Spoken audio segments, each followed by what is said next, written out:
This is All India Radio. In the program Spotlight, now we bring you a discussion on India beginning its term as non-permanent member of United Nations Security Council.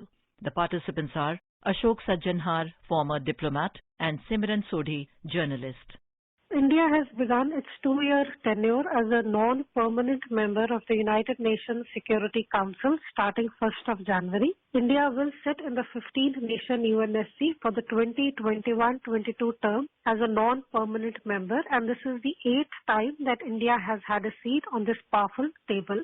Ambassador Sajjanhar, how significant do you think is this tenure that India has as a non-permanent member? And what are the things that India can hope to achieve during its tenure? Simran, India has been a founding member of the United Nations. So it has contributed, it has proactively worked towards achieving the goals and the objectives of the United Nations. Its presence on the UN Security Council, which is basically mandated to preserve and promote the stability, security, peace in the world, is going to be extremely significant and extremely critical. The reason for this is at any time it would be important, it would be very vital. But particularly when we talk of the time today, there is a huge churning that is taking place in the world today. We see that the center of power, of global authority, of dominance, which used to happen in the transatlantic region, United States, Europe, it has surely shifted to the Indo-Pacific region, to Asia, to the western coast of Pacific, and this particular region. So this is a big churning that has taken place. The second is that China has become very aggressive and very domineering. So this is another change that the world has to come to terms with. And lastly, we have seen that the United States is withdrawing. That, of course, could see a change when President Biden takes over on the 20th of January. And in that context, multilateralism has been hit very badly. We have seen it ourselves earlier in 2020 when we had the COVID-19 pandemic raging through the world. Multilateral institutions, and particularly the United Nations, was really not able to deal with it. So that is how to bring multilateralism in the front and center of this stage.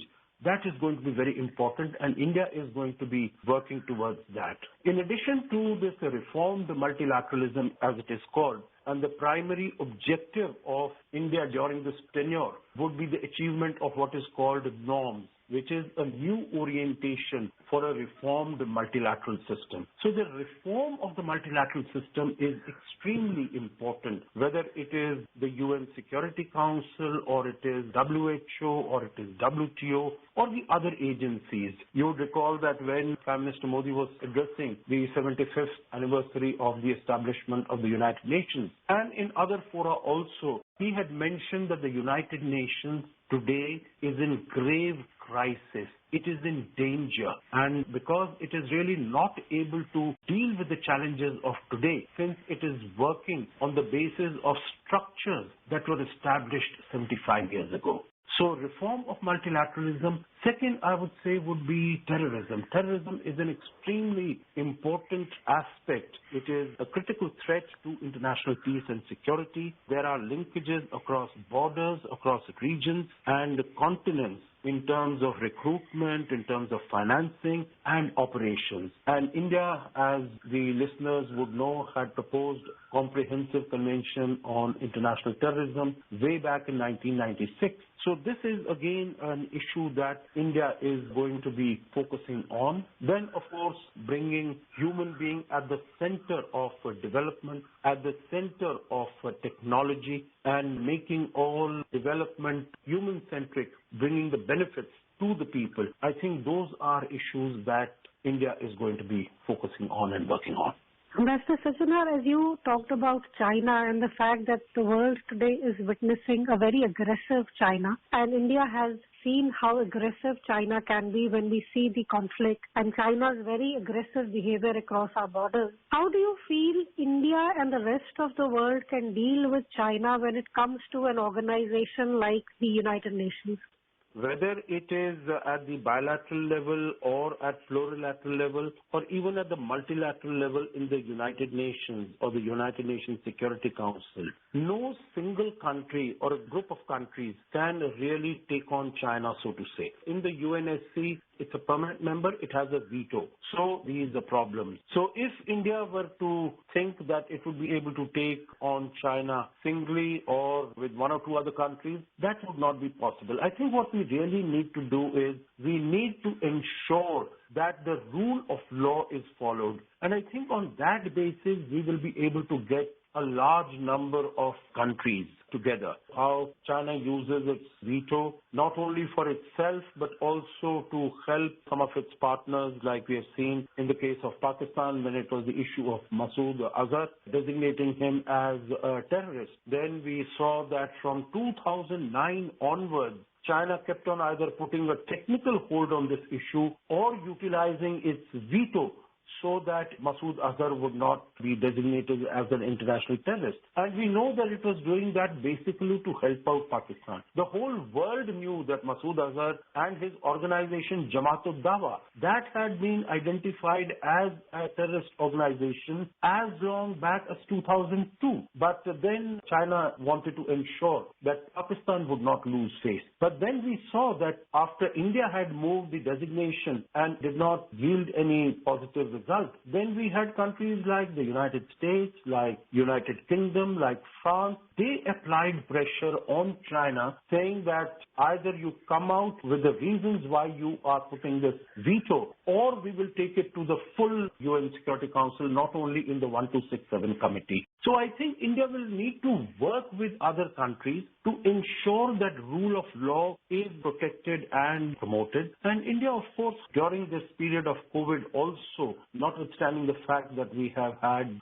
problems with multilateralism and the UN Security Council, was really missing in action when it was required the most. You would recall that in March of last year, 2020, coronavirus was raging at its worst throughout the world in the month of March. But not even a meeting of the UN Security Council could be organized because China was the president of the UN Security Council, and it took the plea that it was a health problem and it was not a peace and security problem. So no meeting in March, but it took place in April. And there also it could not result in anything significant or meaningful because there was fighting and bickering between the United States and China. Now the new administration that is coming in the United States, that will be strengthening and cementing the alliances. And India will need to work, and India has very good track record. Its voice of moderation, it is a proponent of international law, it is an advocate of dialogue. So I think with all these attributes, we should be able to get number of countries together, whether in the UNSC or in other plurilateral fora, so that we ensure that international law is respected and taken forward. Ambassador Sajjanar, we also see that the work that India plans to do in the UN Security Council, it will be guided by Prime Minister Narendra Modi's call for a reformed multilateralism and the dynamic 5S vision for foreign policy, namely Samman, that is respect, Samvad, dialogue, Sahyog, cooperation, and Shanti, peace, to create conditions for universal prosperity, Samriddhi. Do you feel, Master Sajjanar, that when we take this approach and we move towards a new orientation for a reformed multilateral system, India can actually push for reforms in the UNSC, which have kind of not really been happening on the ground for a long time? We have been reading and talking about it, but do you think it is now possible to provide it an additional thrust? I think definitely India will try to give it an additional thrust, because we know that there is a wide measure of support and there is a huge mass of number of countries in the United Nations. I think out of 193 countries, a preponderant number is in favor of an expansion of the UN Security Council and other reforms in the functioning of the United Nations, like the UN General Assembly, the role of the UN Secretary General, etc. So there is a growing body of voice which is supporting this. But we know that there are certain vested interests which do not want any change whatsoever in this. So I think we will have to work together with the countries. we have been asking for a text-based negotiation, but we have known that basically it is China which has been standing in the way of these text-based negotiations. Today we can see that there is a huge pushback against China. We can see that the world over, in terms of the reputation loss, China has suffered greatly. It might not have suffered very much in terms of its economic or political or military prowess or its bilateral relations. But in terms of its reputation, that it is emerged as a bully, that it is muscle flexing and being very, very aggressive and not respecting international law. So I think that is the sort of image that now we have of China. So I think if India is able to work with other countries, get text-based negotiations, because otherwise the danger there is, Simran, that the United Nations will get increasingly marginalized and become irrelevant. You would recall that last year in August 2020, President Trump had invited Prime Minister Modi because he was to host the G7. And he had said that in addition to the permanent G7 members,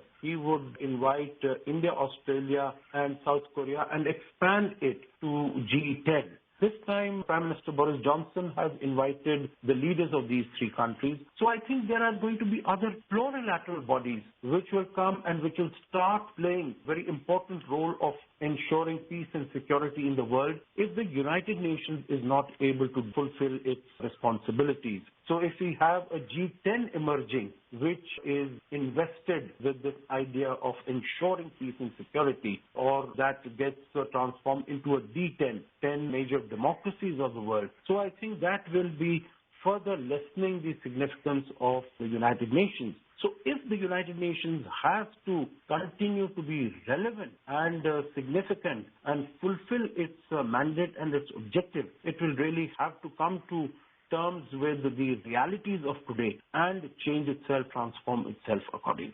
Ambassador Sachinaar, as you also talked about the fact that the UN has to become the primary body which takes on the issue of international terrorism and how to deal with it. And this is something that India has been raising at various international forums, including the UN. In 2011-2012, when India had chaired the United Nations Counter-Terrorism Committee and had also introduced the concept of zero tolerance for terrorism. Do you feel that this tenure provides India also to push the world towards a better, greater understanding of what terrorism is doing to harm the world, and also to push home the fact that the countries which are using terrorism as a state policy need to be reined in? Again, I think the problem might there be China, which is supporting Pakistan. So how does one go about this entire process?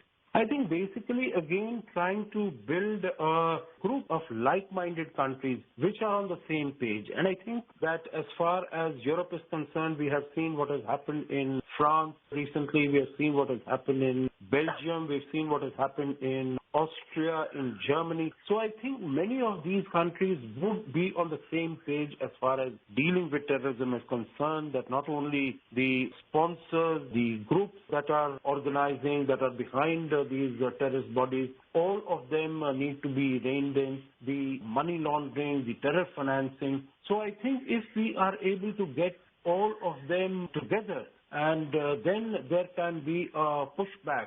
And even as far as the instrument of the Financial Action Task Force and what its objective, what its role and its responsibilities are, I think if we can work together on that, bring a larger measure of countries, because the scourge of terrorism today is expanding, and now it is not only an India-specific or South Asia region-specific issue, it's a global issue.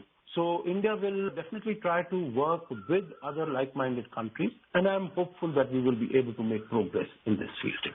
With this, we bring today's discussion to an end. Thank you. Thank you.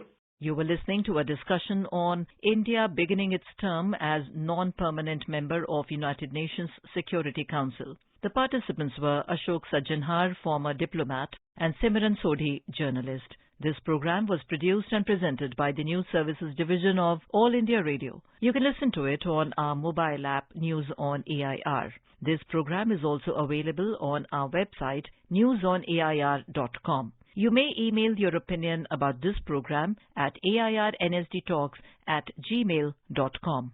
This is All India Radio. In the program Spotlight now, we bring you a discussion on Press Conference of Drugs Controller General of India. The participants are Dr. Lieutenant General Ved Chaturvedi, health expert, and AIR correspondent Renu Kataria.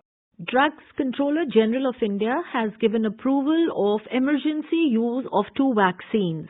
Let's hear the press conference that was held today and then discuss the subject with our health expert, Dr. Lieutenant General Ved Chaturvedi. The Subject Expert Committee of Central Drug Standard Control Organization met on 1st and 2nd January 2021 and made recommendations in respect of proposal for restricted emergency approval of COVID-19 virus vaccine of Serum Institute of India and Messrs. Bharat Biotech, as well as Phase 3 clinical trial of Messrs. Cadila Healthcare Limited. The Subject Expert Committee consists of domain knowledge experts from the field of pulmonology, immunology, microbiology, pharmacology, pediatrics, internal medicine, etc. Messrs. Serum Institute of India, Pune has presented a recombinant chimpanzee adenovirus vector Covishield encoding the SARS-CoV-2 spike S glycoprotein with technology transfer from AstraZeneca, Oxford University. The firm submitted safety, immunogenicity and efficacy data generated on 23,745 participants aged more than or equal to 18 years or older from overseas clinical studies. The overall vaccine efficacy was found to be 70.42%.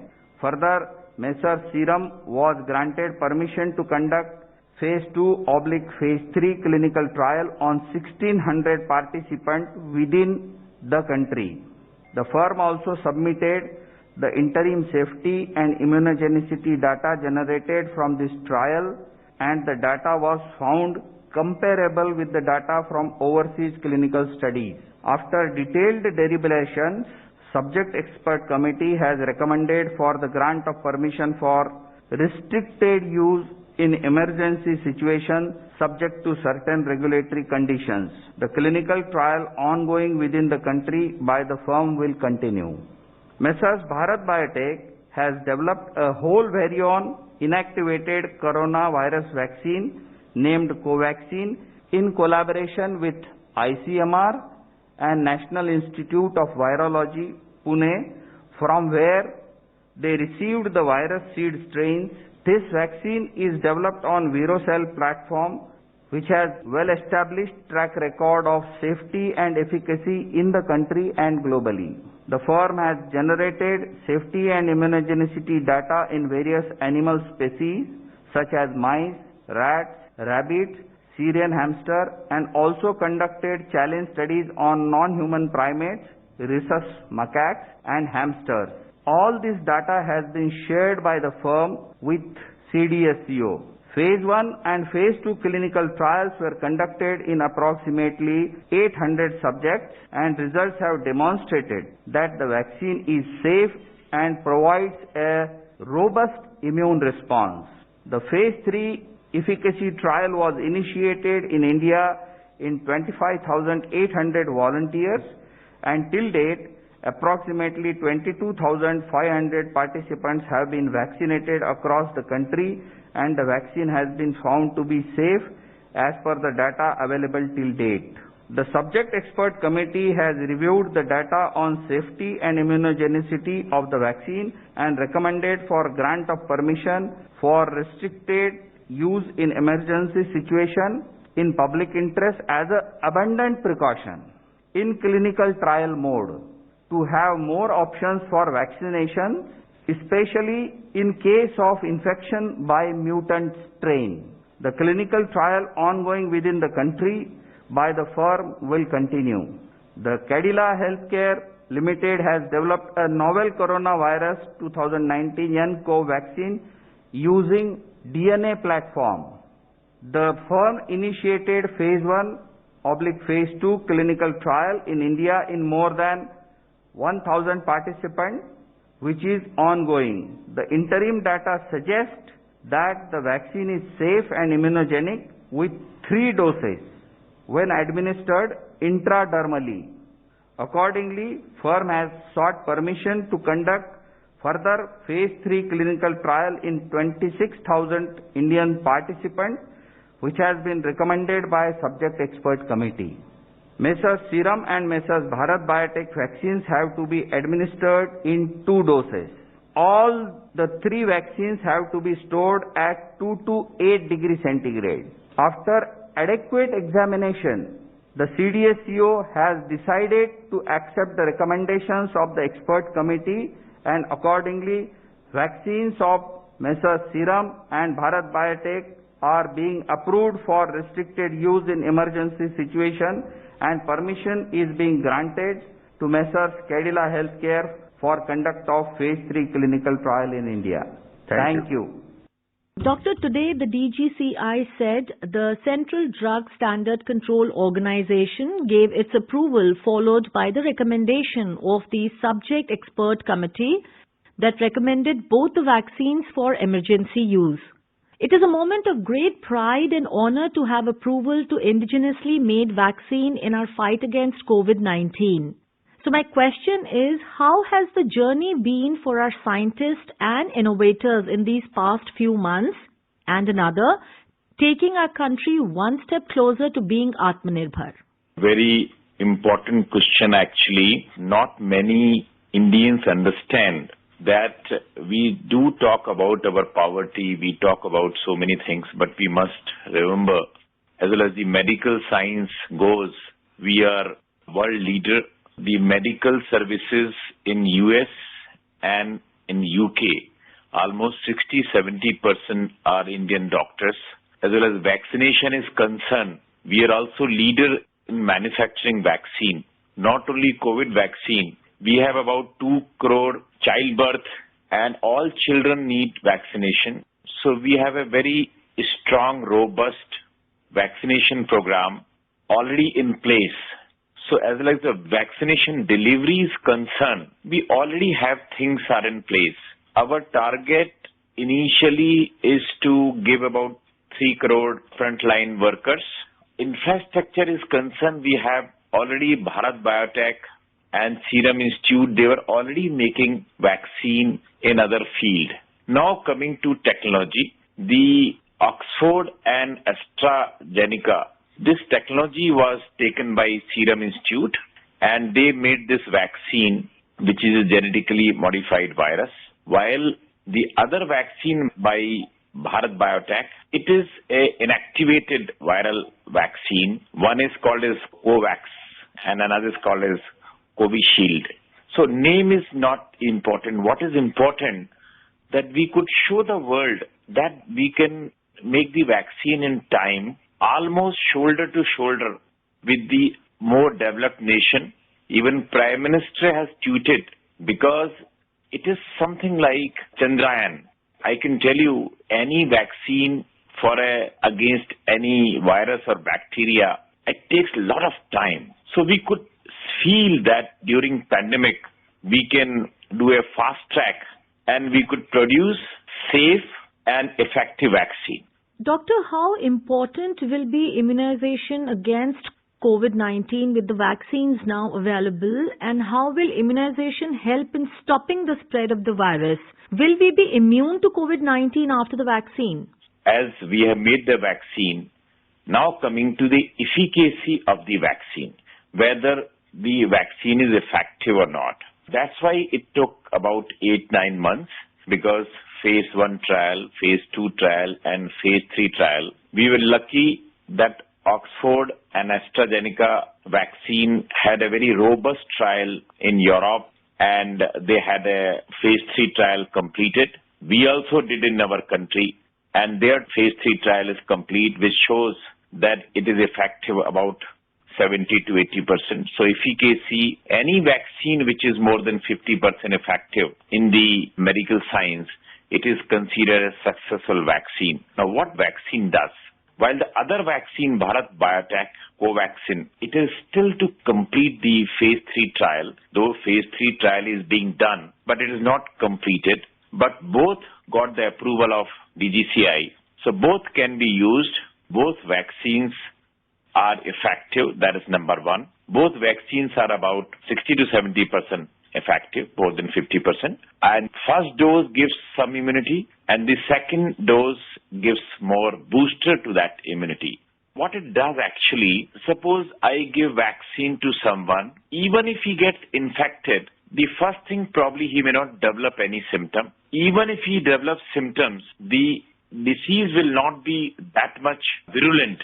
So the mortality will be less. As long as the transmission of the disease is concerned, probably those kind of studies are yet to be done. So people say probably the transmission may not be stopped. But what I say, if your disease is less virulent, you will infect less number of people. So indirectly, the transmission will also be affected. So no doubt about it that individual protection is quite effective. We were talking about dry run and trials. What were the challenges that were faced during the dry run, and how were the challenges identified?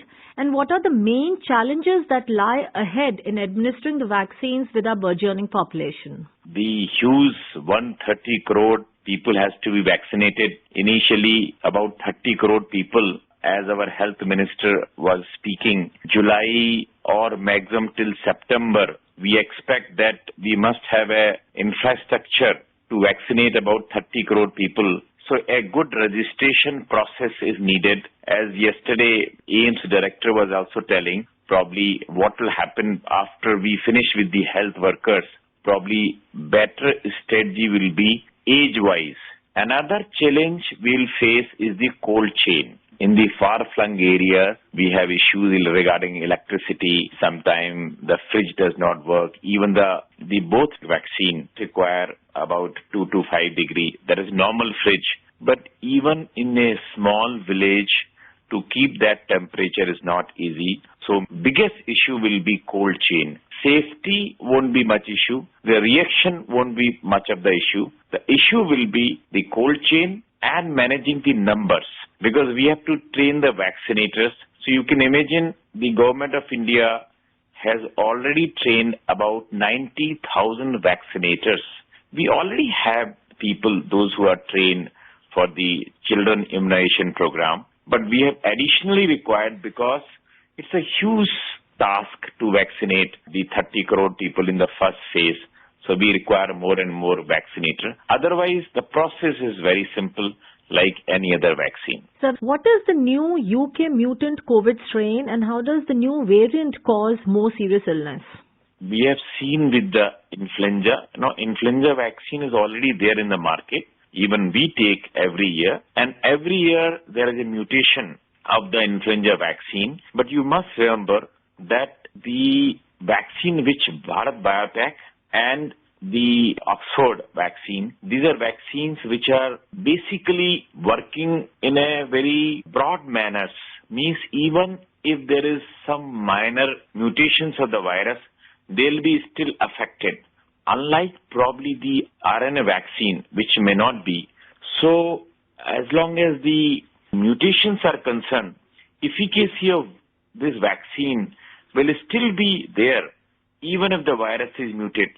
But suppose tomorrow there is another strain of the virus comes, which is highly mutated, then probably the scientist has to think more about the making a new vaccine against this virus. Minor mutations will go on. And it is not only with this virus. We have seen with mutations with the influenza virus and even with some bacteria like pneumococcal. So these variations, mutations are known in the medical science. So with that, we come to the end of our discussion. Thank you so much for connecting with us, sir. Thanks, Jen. You were listening to a discussion on Press Conference of Drugs Controller General of India. The participants were Dr. Lieutenant General Ved Chaturvedi, health expert, and AIR correspondent Renu Kataria. This program was produced and presented by the News Services Division of All India Radio. You can listen to it on our mobile app News on AIR. This program is also available on our website newsonair.com. You may email your opinion about this program at airnsdtalks@gmail.com. This is All India Radio. In the program Spotlight, now we bring you a discussion on importance of dedicated freight corridors and other infrastructure developments. The participants are Shishir Sinha, economic analyst, and AIR correspondent Arjun J. Chaudhary. Prime Minister Narendra Modi, via video conferencing at 11 o'clock in the morning today, inaugurated the western part of the DFC, the dedicated freight corridor. And the news that's come out from this inauguration ceremony is the level of development in this section of the western DFC from Rewari in Haryana to Madar in Rajasthan, which is 306 kilometers long. So apart from the laying of rail tracks, there is also the speed at which the containers will move from point to point and the stations in between, which will benefit. Also, there's connectivity with the multimodal logistic hubs and the Western Delhi-Mumbai industrial corridor. So the transportation and logistics in the country, which is seeing a major upgrade right now. What are your views on this specific project, and how soon are we going to see the demographic dividends? When we talk about transportation, we all know that we have four types of transportation. One is the railway, then the roadways, then the airways, and of course, finally, seaways or the waterways. And when we talk about development of a country, role of all these four are very, very critical. We have seen a lot of development on the road. We have seen a lot of development on waterways. And now we are seeing a lot of development on the rail. Let me just give you one perspective. When we talk about railroad competition, it is the railway who is losing a lot of business to the road, because road has a number of advantages. When we talk about road, it is a point-to-point connectivity. The cost is much lesser. The time taken is much lesser because of the improved road quality. And railway was lagging into that particular area. So now with the help of Eastern Freight Corridor and Western Freight Corridor, railway aims to pick up that market share. And when we talk about the specific section which was inaugurated today, there are two developments in that. One is of course, the section, and the second one is the double stack container. These two are going to give a boost to the freight corridor. And please remember, when we talk about Western Corridor, it is starting from UP and it is ending in Mumbai. So it is covering a lot of states. It is giving a lot of business opportunity. And we are not just developing the railway track or the railway infrastructure. We are also developing the industrial development, industrial areas which are in the vicinity of the freight corridor. And of course, the time taken will be much lesser. Just imagine when we are transporting perishable goods and it takes 3 days or 4 days to reach.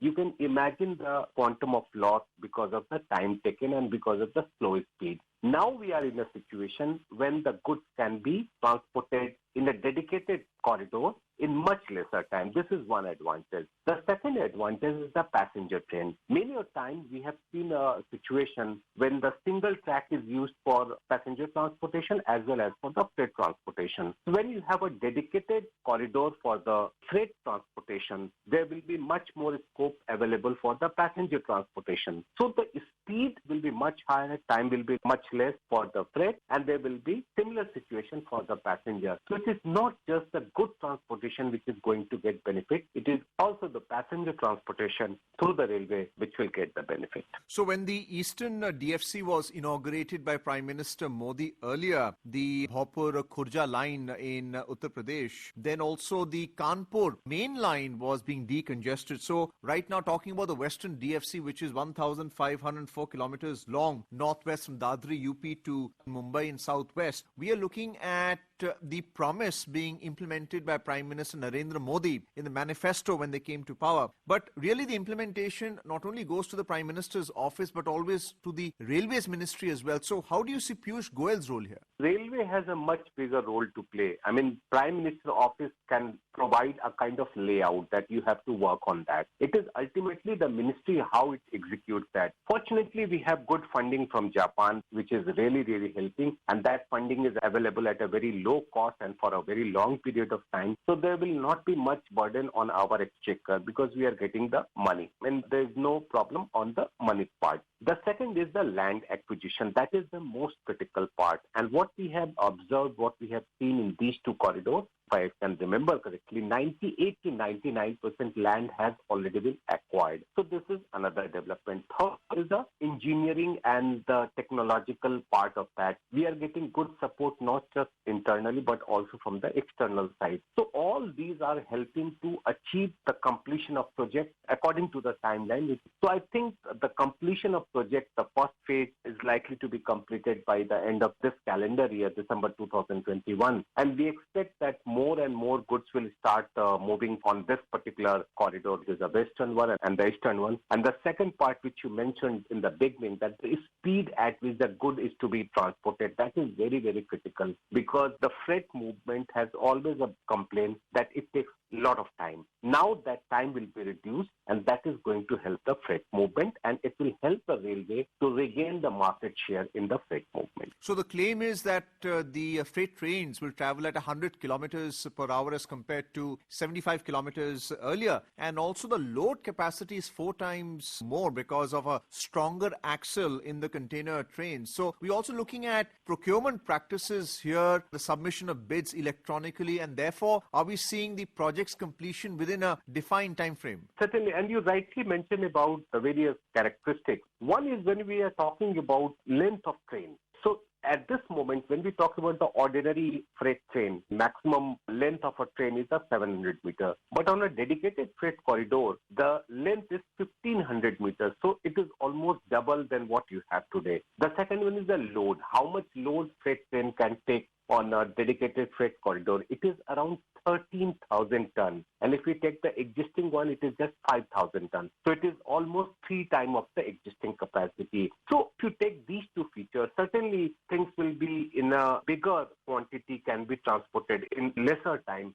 And since we are connecting the entire country through the eastern and through the western, of course, the southern part will be taken in due course of time. But at least large part of country will be covered with these two freight corridors with a common station at Dadri. Certainly that is going to help the logistic and the freight movement in a much bigger way. So when we discussed about the eastern DFC, we spoke about the beneficiaries along that line from Dhakuni in West Bengal all the way to Sanewal in Ludhiana, Punjab, which is near it. Then you go through Jharkhand, Bihar, UP, Haryana. So what are the demographic dividends as far as Western DFC is concerned? In UP, for instance, we saw the aluminium industry, dairy farming, textile, glassware, locks, asafoetida, pottery products, really getting the benefit of freight movement. What do you see that Western DFC benefiting from, especially with the connectivity to the Gujarat ports? See, most of the states, when we talk about the northern India, they are the landlocked one. I mean, they do not have any access to ports. And many of the industries are set up in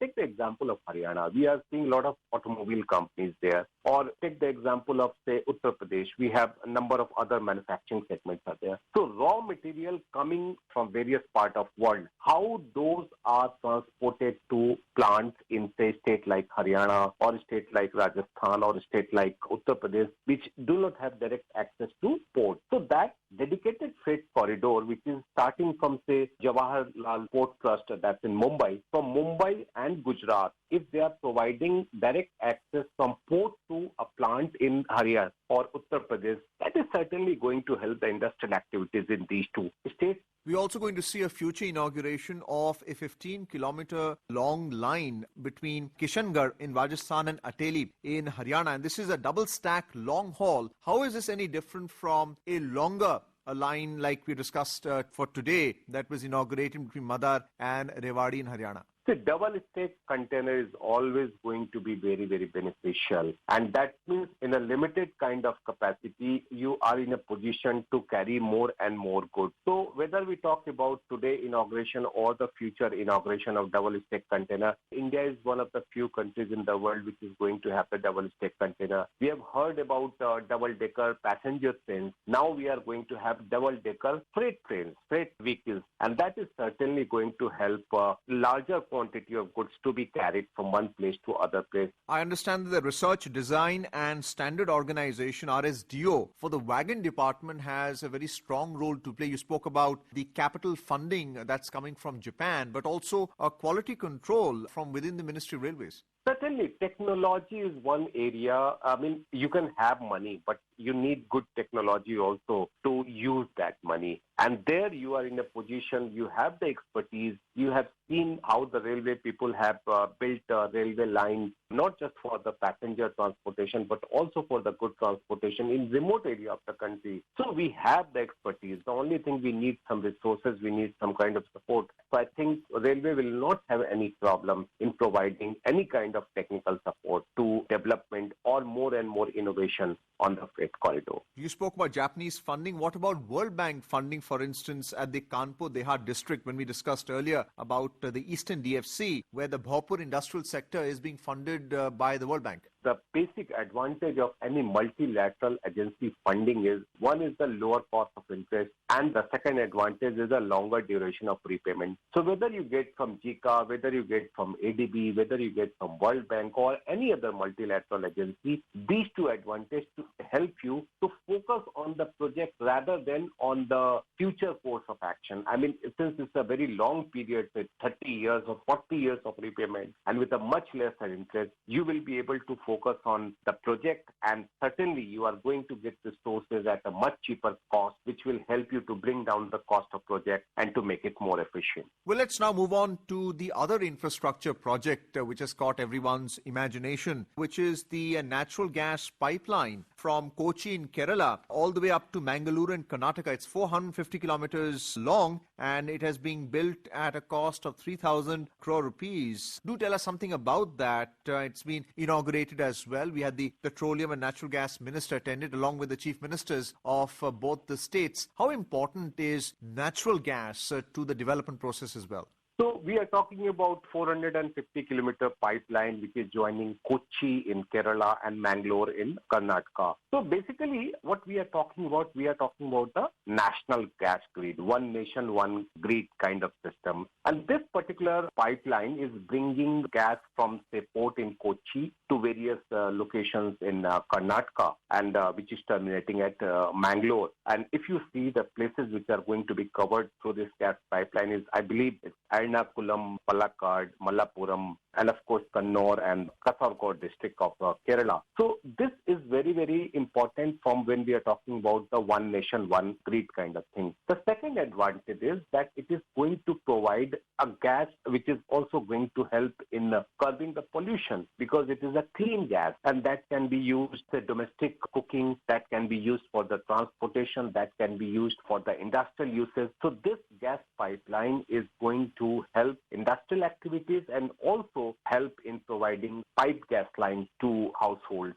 in cities which I mentioned. Shishir, finally, I would like to ask you about road development in the country, the 7-phase NHDP, which is being implemented by the National Highways Authority of India. And there is an estimated expenditure of $92 billion, where about 50,000 kilometers of roads are being upgraded to match international standards. Road is the vein in any country. Fortunately, since 1999-2000, when the Golden Quadrilateral concept was implemented, and since then we have seen a lot of development on road infrastructure. Today, when we are talking about 6% GDP growth rate or 7% GDP growth rate, we need a good infrastructure facility in terms of road. And let me tell you one more thing about the road development. Road development is one area where we see multiplier effect. One is, of course, the transportation. When it is under construction, it gives maximum number of jobs. The third benefit is that when a road is developed, the areas which are on both sides of road also get a lot of support. If we talk about, say, a highway, there are cities which have become a kind of industrial cluster, because reaching that city or reaching that area is much easier if you have a good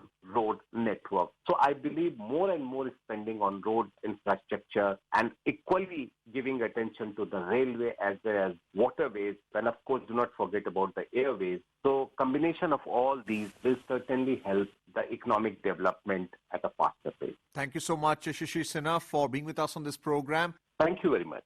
You were listening to a discussion on importance of dedicated freight corridors and other infrastructure developments. The participants were Shishir Sinha, economic analyst, and AIR correspondent Arjun Che Chaudhary. This program was produced and presented by the News Services Division of All India Radio. You can listen to it on our mobile app News on AIR. This program is also available on our website newsonair.com. You may email your opinion about this program at airnsdtalks@gmail.com. This is All India Radio. In the program Spotlight, now we bring you a discussion on liberalized MSME Authorized Economic Operators Package.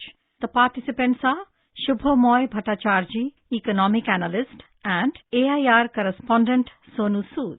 Yesterday, Central Board of Indirect Taxes and Customs, CBIC, announced its new initiative, introducing its flagship scheme, Liberalized Authorized Economic Operator Package for Micro, Small and Medium Enterprises, MSMEs. Shubhamoy, can you tell us what is the significance of bringing this initiative for MSMEs to grant them this Authorized Economic Operator AEO status? Basically, what it does is MSMEs have what the government has done, the tax department has done, is that they have relaxed the compliance criteria for the MSMEs. So what it means is that lots of MSMEs have problems in terms of importing and exporting their stuff. So there is a lot of documentation that they have to do. Those documentation requirements have been lowered. One example they've given is that you have to file about 10 customs clearance documents in 1 year and others. Those sort of things have been highly simplified to make it easy for MSMEs to be able to do their business without getting into the problems of adding on to their documentation requirements. So this relaxed eligibility requirement which has been introduced, they have said that there is the provision that the MSME should have a valid certificate from their line ministry. Can you tell us something about this? What does that entail? Supposing it's a textile sector MSME. Now that would need, it might be having a regular line of export, or it might be putting in some of the items that it needs as an import at times. Now it is actually involved in that sort of an export and import business is something that the concerned line ministry, in this case the textile ministry, will give them sort of a clearance that will allow them to jump the hoop on several more clearances that was being necessary. So there'll be, for instance, and what does it mean? What are the benefits they'll give? They'll get a further reduction in bank guarantee requirements. They will be able to get a swifter customs clearance. They will get what is called the direct port delivery, which means that their consignments come. They don't need to wait to go through what is called the customs cargo clearance areas and can take the delivery on the same day. And those sort of things makes life easier for them. So they also get priority in refunds, in duty drawback rebate. All of these sort of stuff comes in useful for the MSMEs. Essentially, as I said, it is basically a means to allow them to carry on their business without getting involved in too much of documentation problems, which the work often forces them to get into. So Shubhamoy, which are the sectors of the economy whose MSMEs will benefit most from this liberalized AEO scheme? Well, if you look at our MSMEs, they are there in most of the sectors. I mean, MSMEs, for instance, are there right from auto sector, right down to textile sectors. And in fact, now MSMEs are getting on into even sectors which were not thought that they would be there. For instance, many of them are also involved in defense as ancillary productions. So there are lots of sectors there where they can be and they will be able to get into. And they do get into. So there is plenty of, it cuts across the economy wherever there is, I mean, MSMEs in India, and in fact that is what you expect also in a large economy, that they straddle several sectors. So this liberalized MSME AEO package scheme, it's a voluntary compliance program which enables swifter customs clearance, as you said, for accredited stakeholders in the global supply chain. There's importers, exporters, logistics service providers. So what are the implications for consolidating our position in global supply chain? Any process which leads to reduction in compliances helps industry. You know, the moment the paperwork becomes intimidating for a sector, that acts as a deterrent for companies to grow up. For instance, you would find that many of the companies, the smaller units, have to do huge number of compliances in, for instance, on labor. which has been right now been reduced. There were compliances on many other sectors, like for instance even fire protocol. All of these just create a lot of bandwidth problem for MSMEs, and that is what is very important for the government to recognize, for the state governments to recognize, because the share of the MSMEs in the gross value added in the entire economy is almost like 32 to 34%. Now, that is a significant part of the economy that we are talking about. So, if we are, by doing this step, we are actually allowing more than almost a third of our economy gets freed from requirements of additional documentation, and to that extent allows them to show more production. So the productivity will go up, the efficiency will go up. You mentioned states. What is the role of the states in enabling this initiative to really become effective? We have seen this was basically done by the Department of Indirect Taxes, which is the Customs and Central Excise. So the states really are not involved in this particular issue. But overall, when the message is well taken, that not to create hassles and to try to make efforts to ensure that the MSMEs are able to basically get on with their life. So wherever it's possible, little by little, if states can try to create simplified clearances for companies, for units, that's always something that attracts more companies, more units to set up base in that place. Shubhabu, in fact, since this COVID started, that has been the sector of the economy which has been hit the maximum. So how far do you think this step will go in encouraging MSMEs and boosting growth of this employment generating sector? MSME sector is significant, as I not only said, employment generated, but the other thing is that MSME sector has got very strong linkage with the import and export business. In fact, more than the large-scale units, it's the MSME sector which has got stronger involvement in the trade of that India has with the rest of the world. Let's take an example. We are trying to promote farm exports, now wood processing, and so many other things. Those sort of units, you can expect that they will be rather hamstrung if they are forced to work on these sort of documentation. So that is where the thrust of this entire process of simplification comes along. Now, there is a commitment by Central Board of Indirect Taxes and Customs. They have committed that they will take a quick decision regarding a grant of AEO status. In fact, they have committed that within only 15 days from electronic submission of complete documents, the decision will be taken. How important is this speed for ease of doing business? It is. These are useful things. What it does is that MSMEs have, it's very difficult to say there's a one-size-fits-all, but MSMEs have, considering the number of units they are there. Let's look at, for instance, the number of MSMEs they are there. Under the Ministry of Statistics and Program Implementation Scheme says that the estimated employment generated by MSMEs is close to about 5 lakhs. And if you look at in terms of credit facilities that they take, it has been about 4.36 lakh in the 2018-19. Now, if you look at it, even in terms of guarantees, the Credit Guarantee Fund for micro and small enterprises, which makes available collateral-free credit to micro and small enterprise sector, you would see the number of guarantees approved is about 30,000 crore. Now, those are fabulously big numbers, and it does show the deep contribution to the economy by the MSMEs. So, it is very useful that whenever these MSMEs are given benefits, it actually has a very strong multiplier effect to the rest of the economy. Especially, you must remember that the MSME sector is dominated not by the medium enterprises, but by the micro enterprises. In fact, there is a data with the Ministry of Micro, Small and Medium Enterprises, which says that India has about 6.33 crore MSMEs, of which 6.30, which means 99.4%, are micro enterprises, and only about 5,000 odd are medium enterprises. So this means that the number of enterprises are very small, and yet they are huge. And if these enterprises are given benefits, then that makes for a tremendous difference in their ability to function. In fact, there's a lot of stress which is being laid on being a job creator rather than being a job seeker. So you feel that these kind of benefits which are coming out for MSMEs, be it the emergency credit line guarantee scheme or many other schemes, many reforms which government has been bringing out for this sector, this reform which has come from the indirect taxes and customs department, do you feel that this will encourage more and more people to start small businesses which can generate employment and generate income for the country? There is a lot of discussion that would happen, supposing there's a micro enterprise or even a small enterprise, and it finds that it is not too difficult to do business. The documentation problems are taken care of. Not too many hassles happen in terms of even doing export and imports. Now, obviously, that sort of a discussion, that sort of a impression, they would be carrying on to others. And people would be listening to those and would find that, yes, fine, I mean, why not?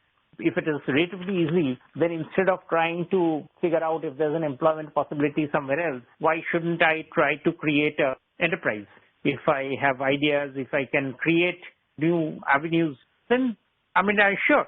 And one of the reasons why lots of people do not feel the confidence to start doing something, they get scared because of the fact that it is the documentation, which is what often deters them. So if the documentation is actually lowered at every stage, then that definitely gives much more comfort to people to start setting up their own units, whether in the service sector or manufacturing something or the other. You just now mentioned among the facilities that are being offered under this authorized economic operator package, the direct port delivery of imported containers, direct port entry of export containers, exemption from bank guarantees, high facilitation in custom clearance, that is shorter cargo release time, priority for, as you mentioned, refund, rebate, duty drawback. Now, you feel that all these steps that are being taken, they will reduce both the time and the cost, and hence the efficiency and attractiveness of doing business for small enterprises?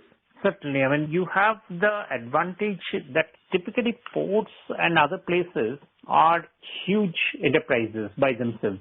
And what they do or their work often gets focused on the large operators, the large companies who are coming in there. And there it's difficult often for micro enterprises and, well, even if we don't talk micro enterprises, even about small enterprises, to get a word in about something that's happening with them, about their requirements of paperwork and so on. Now, if the government itself says that, fine, I mean, we realize that you've got a problem, and so we will ensure that you do not have to fill up those details, then that makes for a lot of advantage. Then that gives, again, as I said, in those intimidating circumstances, it becomes easier for the MSME sector, for these enterprises, to start looking at opportunities that can be created. They can find that it's almost like creating a different channel for them. So they get more benefits, more confidence that, yes, that this is something that where they can have somebody to listen to their problems and their challenges, and the fact that they don't have too much of time within which they can clear those, so they don't have to wait too much. So all of these little things, again, as I said, gives them the confidence to carry on with their business. In fact, there is also the concept that has been introduced of a client relation manager at the customs port as a single point of interaction. Do you think that is also a very thoughtful concept? Because with digitization, sometimes the business people face this problem of not having somebody to talk to, get their doubts clarified, which may not be possible to put in the digital medium. That's right. And in fact, just like reduction in bank guarantee requirements, which actually reduces the cost of work for the MSMEs, similarly, these sort of handholding reduces the level of investments that these units need to put on from their own side to be able to negotiate through the process of either sending the consignments out or receiving the consignments. And remember, their consignments that they'll be getting will be very small and pretty much not even one entire container, just a portion of a container.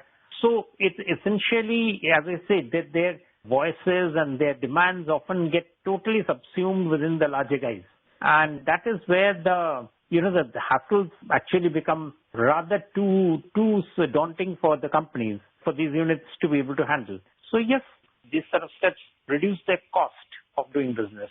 And each rupee of cost that it reduces makes it that much more easy for them to produce goods at more competitive rates. So when we say that whether these guys can approach business outside, whether they'll be able to source new markets, that the answer is that yes, if we can do these sort of stuff, then certainly they can do all those. Thank you so much, Shubhamoy, for this in-depth discussion. Thanks a lot. You were listening to a discussion on Liberalized MSME Authorized Economic Operators Package. The participants were Shubhamoy Bhattacharjee, Economic Analyst, and AIR Correspondent Sonu Sood. This program was produced and presented by the News Services Division of All India Radio. You can listen to it on our mobile app, News on AIR. This program is also available on our website, newsonair.com. You may email your opinion about this program at airnsttalks@gmail.com. This is All India Radio. In the program Spotlight now, we bring you a discussion on Pravasi Bharatiya Divas contributing to Atmanirbhar Bharat. The participants are Skand Ranjan Tayal, former diplomat, and Simran Sodhi, journalist. Prime Minister Narendra Modi today addressed the 16th Pravasi Bharatiya Divas convention, and the Prime Minister also made a number of important points, among which he pointed out that India is ready to roll out 2 Made in India COVID-19 vaccines, and the Prime Minister touched on a number of issues which have been very important in India's outreach to non-resident Indians and the Indian diaspora in the world. Ambassador Tayal, when we see the Prime Minister's outreach to the Indian diaspora, and we have also seen how actively India has reached out to the diaspora, how significant has been the participation of the Indian diaspora in India's development and foreign policy outreach? The Indian diaspora is now estimated to be almost of about 40 million abroad, of which about 17.5 million are Indian passport holders. And these people who are abroad, whether in one first generation or from many generations, they are very well connected with India. And what I have seen in my postings abroad is that their heart beats for India. Sincerely, they are very patriotic if they are a national of another country, but they want India to prosper and they want to contribute to India's prosperity. And our non-resident Indians or people of Indian origin are doing it in many, many ways. One, of course, all of us know that the remittances which come to India every year are almost $80 billion per year. And that helps a lot in our foreign exchange management. Then, very directly, as what Prime Minister was referring to for development of India, the NRIs or people of Indian origin, particularly who are in the United States and West Europe, they have acted as a bridge for transfer of technology to India, transfer of knowledge to India, and often to invite investments into India. The information technology revolution in India from the late 1990s because of the Y2K problem and earlier in this century was really fueled by people of Indian origin who worked in the west coast of the United States. So now if we look at the future, then the diaspora can help in innovation and R&D in India, because Prime Minister has also said earlier, and the Niti Aayog, etc. have all said that in India there is some deficiency in the area of innovation. And Indian scientists and Indian IT experts, software experts, they are doing very well when they are abroad. So how they can work to make innovation possible in India? And for that, very recently a facility had been started called Vajra, visiting advanced joint research faculty. So there are many ways in which diaspora is participating, and indirectly also we know that many NGOs are being supported very big financially by our Indian people abroad, particularly in the area of primary education and health. In NGOs like Pratham, Ekal Vidyalaya is doing a huge work in tribal areas of India, and much of financial support is coming from people of Indian origin abroad. Ambassador Tayal, when we see what the Prime Minister said today about Indian democracy, and the PM very clearly stated that if democracy is most strong, vibrant and lively anywhere in the world, it is in India. Do you feel that when you look around the world today and we see some democracies in the world which are not doing too well, and we look at India where we have a very strong, vibrant democracy, It is a compliment not just to the country but to the diaspora and to the way India has come up in the world today. Very much so. In the last 70 years, by repeated elections, peaceful transfer of power, and different parties have been in power both at the center and in our states, India has proved that the people of India believe in democracy, they practice democracy, and they accept the results of democracy. Unfortunately, what the world saw in the last 2-3 days in the United States, which is really the cradle of democracy in the sense that it is the oldest democracy, almost 250 years old, but there the incumbent president refused to accept the verdict of the ballot, and it created very unpleasant scenes. So Prime Minister is right that India has come across as a very strong champion of democracy all over the world and also a practitioner of democracy, where the institutions are strong and people's will expressed through the ballot is accepted by all the political parties as well as leaders. And in this process, now the people of Indian origin, well, NRIs are those who hold Indian passports but are abroad.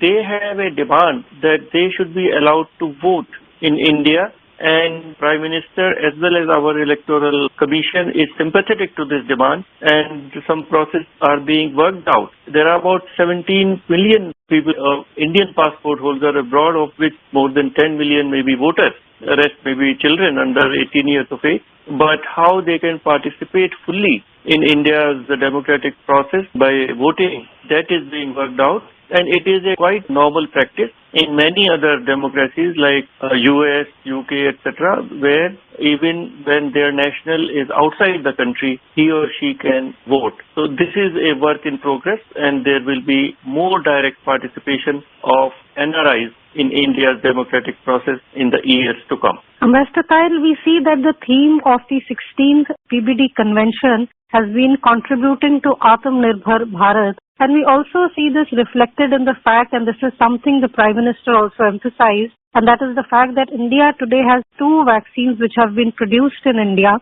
And this is going to assist not only Indians in the recovery from the corona pandemic, it's also going to assist humanity as a whole. How do you feel that the Indian diaspora, which has spread all over the globe today and stands in assistance in this battle against corona, how significant is this development?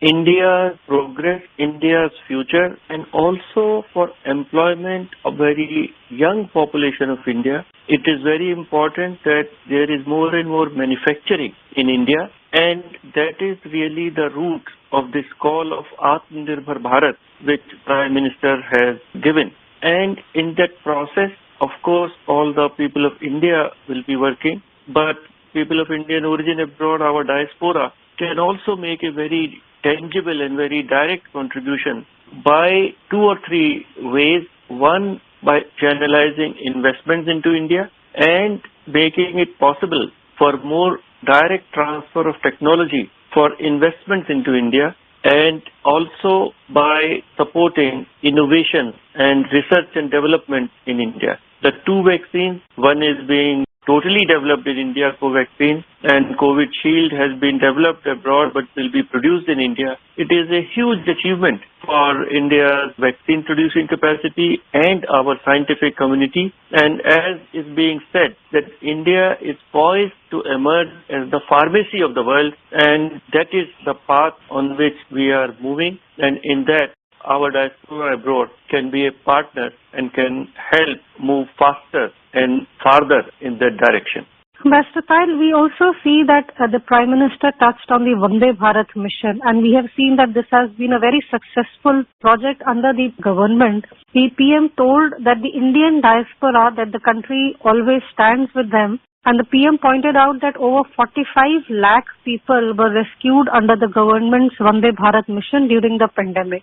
How important is it that India continued its mission of getting people back home, people of Indian origin who are working in various parts of the world? And when the need was there, we were able to run special flights and bring people back home. How important do you think this is for establishing the trust that India as a country has with its people who are working or are studying or for some reason are outside their own country?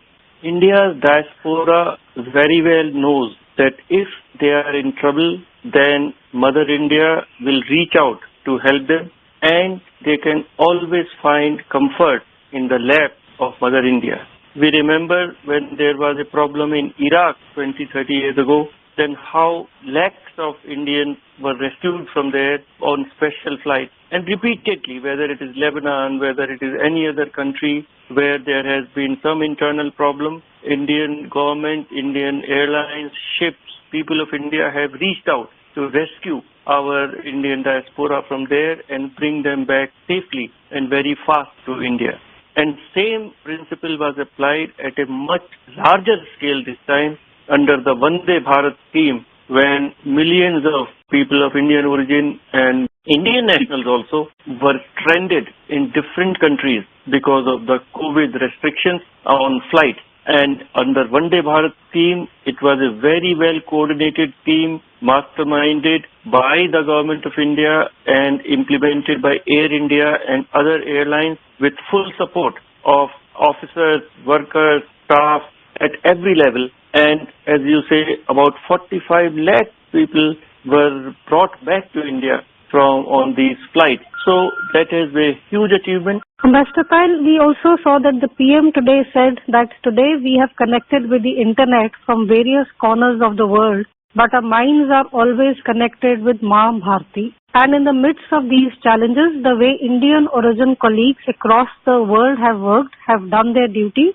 it is a matter of pride for all of us. When we talk of the Indian diaspora, and as PM has pointed out, that we have seen how Indians in various countries, whether it is the US, it is UK, we have seen people of Indian origin occupying positions of power. They are now CEOs and head of state and have contributed to the development of the world generally. How do you think then makes for the image of India globally? How is the Indian diaspora very significant as acting as ambassadors and projecting a global image of India which is positive? You are absolutely right that the success of the people of Indian origin abroad brings a lot of glory back to Mother India, to India as a country, and Indians as a people. Now, Kamala Harris, which is of Indian origin, will be Vice President of United States. We have Nikki Haley, we have Bobby Jindal, and if you look at the corporate world, whether it is Sundar Pichai, head of Google, Satya Nadella, who is heading Microsoft, and Abhijit Banerjee, who got a Nobel Prize in Economics a few months back, Indra Nooyi, who was the CEO of Pepsi. So India as a country and Indians as a people are very, very well accepted in any society abroad, whether it is America, whether it is Europe, with other parts of the world, whether it is Australia, and that brings a lot of good image for India as a country. Ambassador Kyle, when we look at India and we also see the development of what we have called soft power in the world, and we have seen how India's dance, for example, yoga, Ayurveda, and other aspects of soft power, including Bollywood, for example. This is something which has spread in the world as the Indian diaspora has spread across the globe. How important is the growth of this soft power also in making our diaspora and eventually India a stronger nation?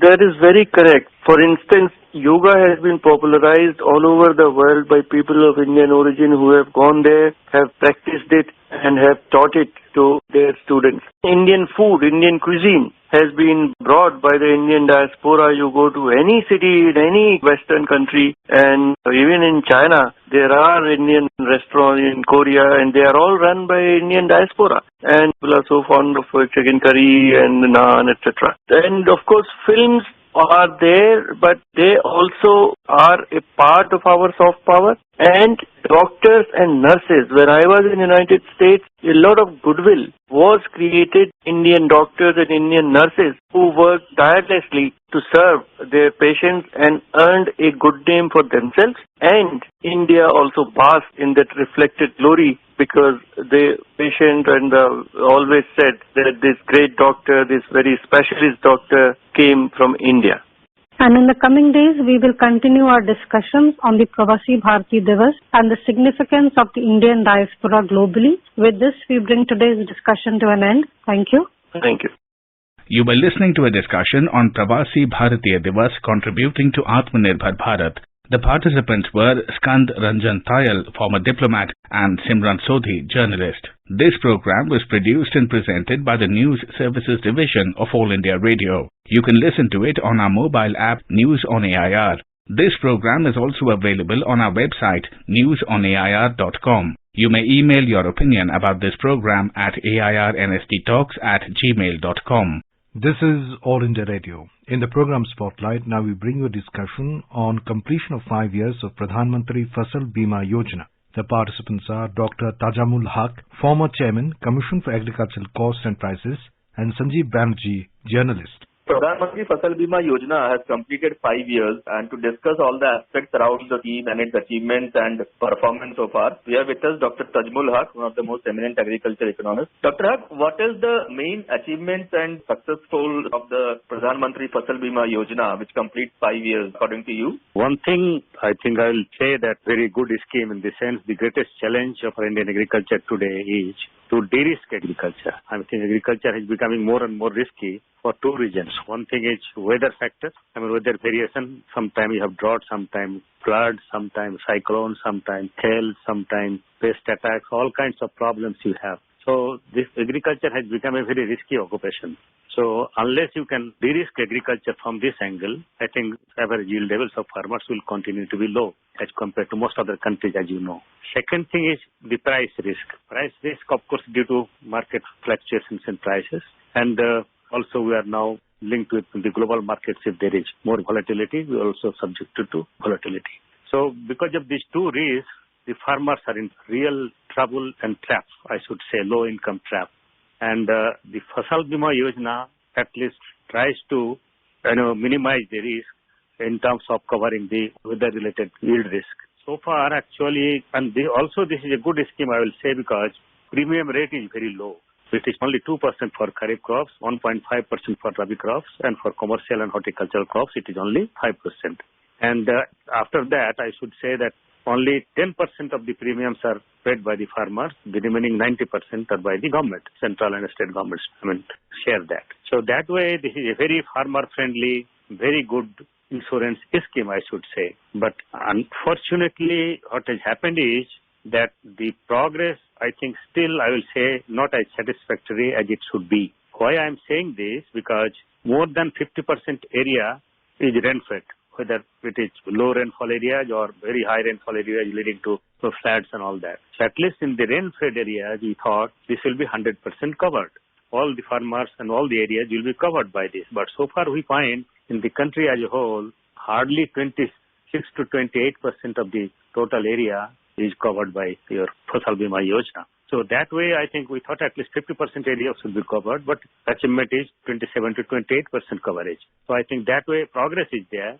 Some of the things have been improved quite substantially. For instance, earlier the average payment was 15,100 per hectare, now 40,700 per hectare and so. So things have improved, no doubt. And also the payments are little more timely than what it used to be earlier. Initially, in fact, the payments used to take 2 to 3 years. Now I think it is little less. But still, I will say there is a scope for improvement in the sense, you see, now, for instance, the yield estimates, the time taken is still not as fast as it should be. Every season, there should be immediately in the season itself, that should be estimated and the payment should be done. But that does not take place so far. We thought we'll use satellite imagery, we'll use drone technology, mobiles and things like that. But somehow it is being done, but not on a scale which we thought it will be there and it will help improve. Area coverage also depends on if the farmers get timely payment, they will be more motivated to take up this.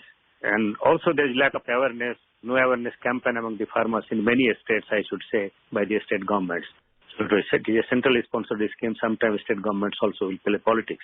So central-state collaboration, cooperation also in some cases will be or is lacking. So I think all these things taken together, the overall progress, I should say, is not bad, but there is scope for improvement and we have a long way to go in terms of making our and the farming risk-free. One thing which was said about Fasal Bima scheme is that it's a big premium insurance scheme. The NICE, the modified NICE and other schemes which are applicable in the country. Pradhan Mantri Fasal Bima is different from the previous crop insurance schemes that were applicable in the country. That is true. I think we started this kind of a scheme, in fact, crop insurance scheme as such, I should say. We had a National Agriculture Insurance Scheme. So we tried several things at several points of time. But I think this is certainly an improvement over the previous ones, both in terms of area coverage, in terms of the payments that have been made to the farmers, also in terms of the premiums that are paid. Now the premiums are much lower. And also the risk coverage. Risk coverage, it is not merely for floods or droughts, but it covers all other risks, even pest-related risks, pre-sowing risks, post-harvest losses risk. All these things are being covered now. Earlier, these things were not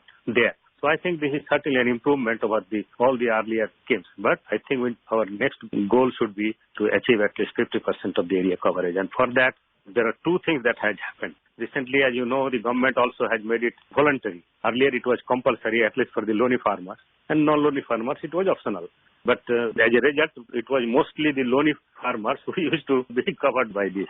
But now it is optional, so that depends again on how you motivate the farmers, non-loany farmers, to adopt this scheme or go for this scheme. And also, the state governments have to play a very important role in terms of creating awareness. Earlier, whether there is awareness or not, at least if you take loan from the banks, it is covered under this scheme.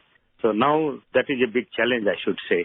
It is good in the sense if it is voluntary, it is market driven, it is all, any players come, many insurance companies come and go for insurance in a competitive manner. I mean, those are the things which are needed. But I think still we have to work on this and things should improve. Talking about voluntary, in the last 5 years, as we are all, the scheme has undergone a lot of changes also. No? There were a lot of guideline changes.